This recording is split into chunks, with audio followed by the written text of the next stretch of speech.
everyone, welcome to It's Tomorrow News. I am Hena Talati. Snow flood and tornado threats as first winter storm of 2023 hits United States.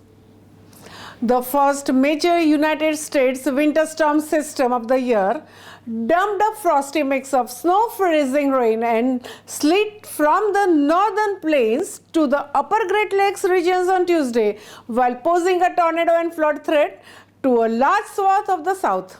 The National Weather Service forecast intense snowfall of 1 to 3 inches per hour in parts of the Nebraska, South Dakota and Minnesota on Tuesday, accompanied at times by the thunder, with more than a foot of the snow expected to accumulate. Winter storm warnings, ice storm warnings and winter weather advisories are posted in and around Minneapolis and St. Paul in the Minnesota as freezing rain swept north through the region, followed by the bands of the heavy snow, according to the National Weather Service. Drifting and blowing snow from the strong gusty winds was expected to make road travel virtually impossible in some areas, while snow, fog, mist and freezing rain created treacherous driving conditions in others, the NWS said. By Tuesday evening, about a half foot of the snow had fallen on the Twin Cities western suburbs and 4 inches at Minneapolis St. Paul International Airport, said a meteorologist for the NWS Weather Prediction Center in Maryland.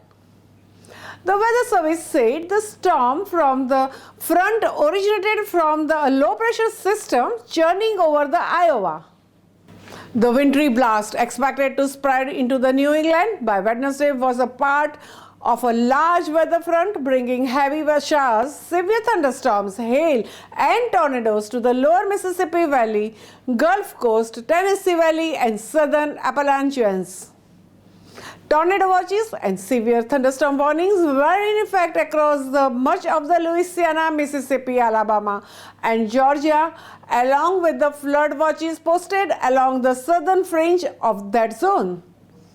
The NWS tallied 8 tornado reports as of Tuesday night, plus dozens of the instances of high winds causing damage to trees, power lines and homes.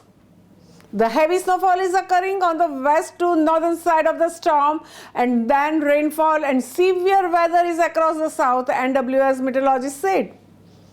Well over 200 flights at the Minneapolis St. Paul airport were cancelled on Tuesday, according to the flight tracker FlightAware.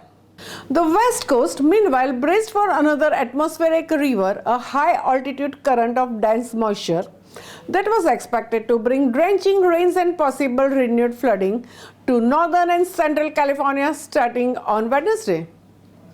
Heavy snow was forecast to return to the Sierra Nevada mountains on Wednesday, along with the coastal rain and higher elevation snow in the Pacific Northwest. Northern California was still recovering from the weekend Pacific storm that triggered floods, mudslides, power outages and road closures. Agencies said high winds accompanying the latest batch of the impending downpours could uproot trees and knock down the tree limbs, causing more blackouts. As many as 21,000 plus homes and businesses in Northern California were without electricity by early on Tuesday, data from the poweroutage.us showed. That's all for now. For more news updates, stay tuned with us. It's Tomorrow News. For more global weather updates like this, subscribe our channel and hit the bell icon for regular updates.